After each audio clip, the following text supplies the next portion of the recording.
15 minutes plus 5 minutes. Thank you, Dr. Manchandaji, and thank you organizers for giving me this opportunity to come back to BARC and be part of the system for 4 days. Before I go to my topic on the medical cyclotron, which is an indispensable tool for cancer management, I would like to remember my good friend Ashok Goswami, who was a very established radiochemist, nuclear chemist, and a very good friend of mine who left us a couple of weeks back. I pay my tribute to my good friend Ashok Goswami. Now, cancer is one of the very important menaces which we are all encountering. Many people personally, many people through the family, many people through the friends. And if you look at the number, it is something like about 1.4 million new cancer cases are there every year in India, and about 91,000 people die of cancer in India. And a rough estimate is that as the longevity increases, at least 1 in 9 people will finally have a cancer, and that could be one of the reasons for ending it. Hence, cancer management becomes extremely difficult. In cancer, the management depends upon an accurate diagnosis. Once it is diagnosed that the patient is having cancer, then you have to do a staging. And based on the staging, the doctor decides whether it is a surgical case, or it is going to be a chemotherapy, or radiation therapy, or a targeted therapy. That decision is taken based on the staging. Then the therapy starts, and once the therapy starts, the medicine is given. 3-4 cycles of medicine is given, then the patient would again like to see whether the cancer is reducing or not. And recurrence evaluation. Okay, the patient has been treated.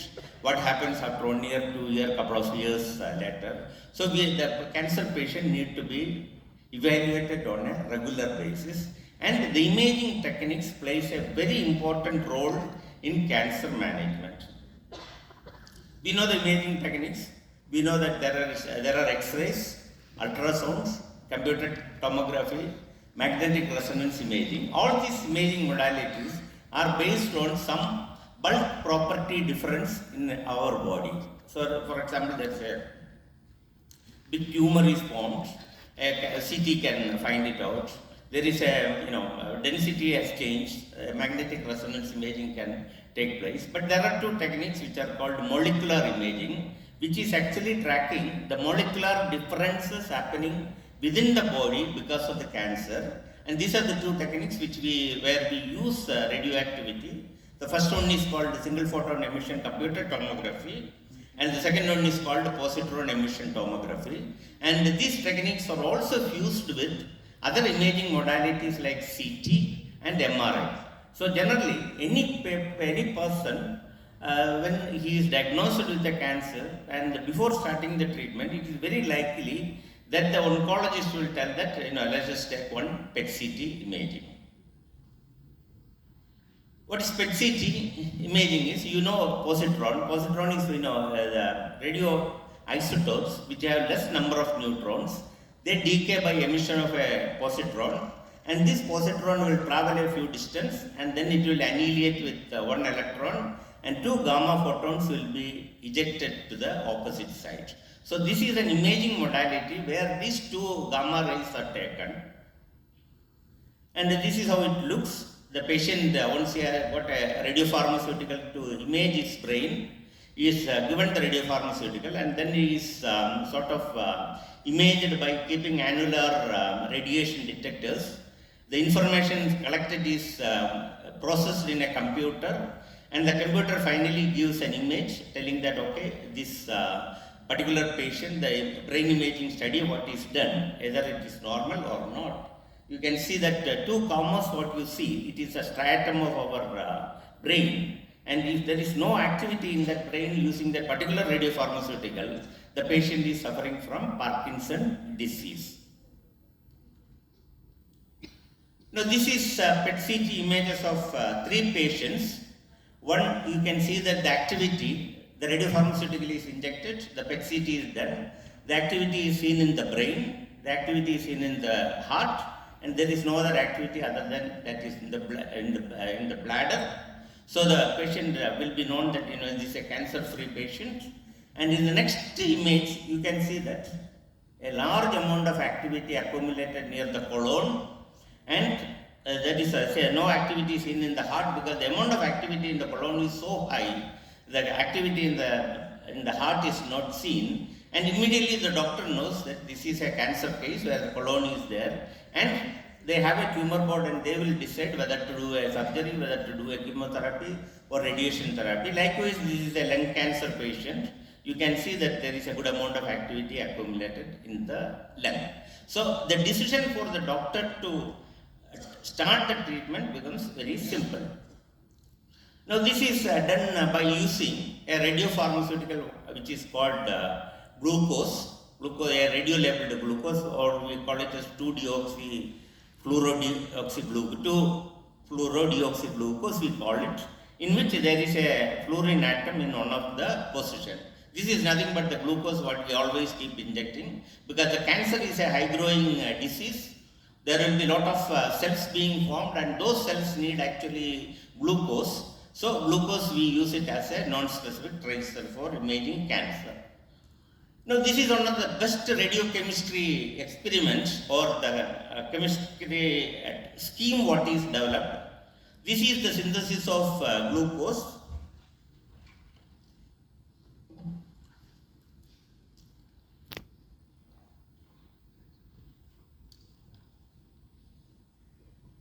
We start with a protected mannose group, where in which the second position there is a triflate group is there, and to which we add fluorine presented along with a catalyst. Then there is a SN2 type of reaction taking place, a nucleophilic reaction is taking place, and the fluorine is added. Then a hydrolysis is done, and you get the labeled glucose, which is the radiopharmaceutical which we make on a daily basis and supply to the nuclear medicine community. And this particular paper, which was reported in 1986, it is cited 1946 times. The more important is that there are 1500 cyclotrons in the whole world, and every cyclotron will be doing 3-4 batches of DG per day. That means this reaction is being repeated 4500 to 5000 times on a daily basis. So we need the fluorine 18. The fluorine 18 is prepared by taking O18 water, bombarding with a proton, so you get fluorine 18 and neutron is coming out. But this reaction does not take place unless you have actually fast protons. And the fast proton is, we are getting it from a cyclotron. Cyclotron is nothing but an accelerator. We know linear accelerator. The linear accelerator, if you apply a magnetic field, the particle will start spiraling within a circle, and it will come out energetically. And I am not going to the detail of the cyclotron. So this is an important machine. This machine is the one which we call it as a medical cyclotron. There are about 1200 to 1500 machines all over the world. And in India, we have only about 28 machines. So where are the distribution of the machine? If you look at it, Bombay there are 3 or 4, then Delhi there are 6, and in Chandigarh there are 2, Lucknow there are 2, and there are many states. I am not worried about the number of cyclotron present there. What I am worried is the number of big states which is not having a cyclotron, and the radiopharmaceutical what we are making, the half-life is only 110 minutes. That means if a patient needs the PET-CT to be done, the patient will have to go from their small place to the metros to get the imaging, and that becomes extremely expensive. We know that our system is that a patient will not go alone. The patient will have at least 2-3 bystanders and friends to accompany to the patient. The cost of the PET-CT becomes exceedingly high. So what is our need? As per IAEA, there should be at least 1 PET-CT per million patients. So in India, we will need 1450 PET-CT. Of course, in developed countries, this number is 4 to 5 times higher. Assuming that a cyclotron can cater to 20 machines, we need 70 cyclotrons. And the current reality is that in India, we have only less than 20 working medical cyclotron present. That means this is an area where there is a big gap where people need to contribute and put medical cyclotrons all over India so that the patients can get the benefit, and that is a good business. Now, this was the case when I was retiring in 2013 from the Department of Atomic Energy. Fortunately, unfortunately, there was no cyclotron in Kerala. There was a single PET-CT there, and there was a group which was having some money.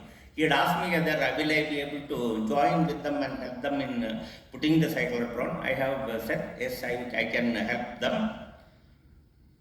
And this is the medical cyclotron what we have in Kerala. This is a 11 MeV Siemens cyclotron. These are our hot cells. We have actually, this is in a clean room. We are manufacturing radiopharmaceuticals, and the radiopharmaceuticals has to be manufactured inside a clean room. Then we do the quality control, and it is sent to the hospitals which are here in Kerala. Unfortunately, this is Arabian Sea, so we don't have PET-CT there. We have about 7 PET-CT in Cochin. We supply to Coimbatore, we supply to Trivandrum there, and after we have put the machine, there are about 22 PET-CTs have come in Kerala. From 1 it had gone to 22 in a span of about 5-6 years, and the number is further increasing because many big hospitals are willing to put PET-CT, and it is a good money spinning business. Now, the societal impact of the cyclotron what we have put is, we started commercial production in 2018. 22 PET centers are there, and we are supplying radiopharmaceutical for at least about 50,000 patients per annum. And because of the availability of FDG, many nuclear medicine centers have come in Kerala. Nowadays, Kerala, the nuclear medicine community is very high, and there is a PET-CT available within about 40-50 kilometers. A patient can go and have a PET-CT, and the cost of PET-CT has come down. That means if a PET-CT is needed, the patient can go in the morning, get the PET-CT, and go back to his house. And Kerala is fortunate to be one among the 12 states having PET-CT. And this is the impact. It said that 1 in million patients should have, 1 in a million population should have a PET-CT. The Kerala, that number is 0.55, and I am soon expecting that this will come very close to 1. And this is the national average, which is about 0.24. That means there is a very large gap of the need for the medical cyclotrons. Now, how should a new cyclotron project be planned? We need higher energy machines, because unfortunately when we started it, we thought that in Kerala only 5-6 machines will be coming, but currently we have 22. So we went for 11 MeV cyclotron. Please don't go for that. Go for a 16.5 or an 18 MeV cyclotron. There is a very good GE machine, there is a very good IBM machine, one should go for it. And we should also go for higher beam currents, 300 microamps, so that we can make a large amount of radioactivity in a single run. And we should plan multiple hot cells. Once the facility is commissioned, we cannot expand it. We should have multiple hot cells, and always look forward for road transportation, because this 110 minutes is too short, where we will have to prepare the radiopharmaceutical, immediately give to the driver, and the driver has to rush and give the radiopharmaceutical, so that when the patient comes at 7 o'clock to the nuclear medicine department, there is radiopharmaceutical available.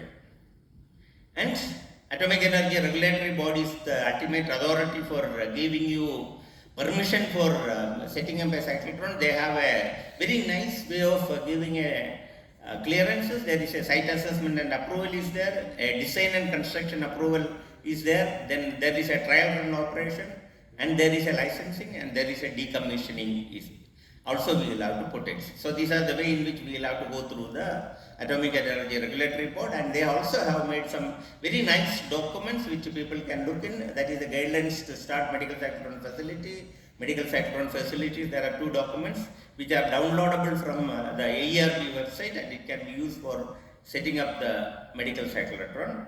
Also, the International Atomic Energy Agency has brought out wonderful books.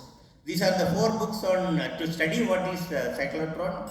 And 1 minute, please. study what is the cyclotron and also how to set up the machine and how to do the quality control. Entire thing is there, and these are the 4 books which I have prepared when I was a technical officer at IAEA. And this is the last book which was published in 2023, and you can see the entire facility of our facility being showcased in this particular book.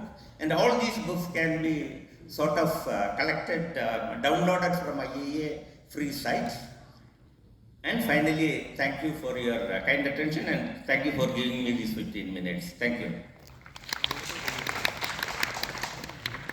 Excellent presentation, to the point. So please be to the point so far as questions are also concerned. So we allow 2 questions. So anyone has any query? Yes, please. Farida. Nice presentation, sir. Just this is a commercial question. If I want to have a startup with my medical cyclotron, how much money I need? If you want to have a Startup. See, we have recently made a project report, and we found that other than the land you need 50 crores, you can make a very beautiful cyclotron setup with an 80 MeV cyclotron with all good configuration. You can always make it maybe 40, but afterwards you will find that there are a lot of lapses actually. Okay. 50 crores is the benchmark. What is the average maintenance cost per year, per annum? Maintenance cost, we have an AMC, annual maintenance contract, and that works out to less than 5-6% of our monthly revenue or yearly revenue. AMC is less than 5-6% of the main cost is actually the setting up cost. The reagent costs are not very high, maintenance cost is not very high. Of course, staff cost we will have to adequately pay money to our staff, and which we do it to keep them. And it's a good business. It's a business which brings money to the people who operate the cyclotron, but it's a difficult business. So when you say 50 crore, it includes cyclotron as well as scanner? It does not include the land. It includes the cyclotron, the hot cells, radiation detection systems, the HVAC, clean room, and every one of the equipment what is needed. All together, if you have 50 crores, you are in a comfortable position. See, you have mentioned that we have around 20 medical cyclotron, and of course scanner may be much more number. So they are mostly in private sector? We have actually about half of them are in private sectors, and the private sector cyclotrons are the one which is running the nearly 400-450 PET cities in India. The medical cyclotrons in the government setup, they are generally used for a single user. The same, for example, SGPGI, Lucknow, they have got cyclotron, good cyclotron, but they are a single user cyclotron. INMAS has got it, AIMS has got it, Chandigarh has got it, then NIMHANS in Bangalore have got it. They are all cyclotrons in the center. They are all government cyclotrons. They are not catering to the public need, only for that. Can you give some idea about the cost of the diagnosis treatment actually? Cost of? Treatment, not diagnosis. The PET-CT cost initially when we started in Kerala, it was about 35 to 40,000. Now, because of competition, probably you can get it done at 18,000. 18,000.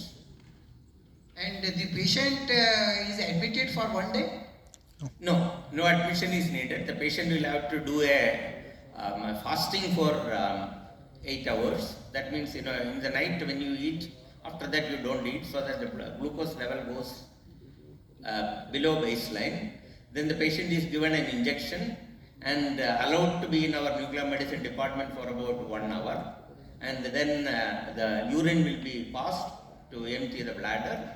Then the imaging is taken, and subsequent to that, taking that image, the patient can go back. Sometimes the doctor will say that I will take a delayed image after about a couple of hours. So 3-4 hours in the nuclear medicine department is good enough. It's an outpatient process.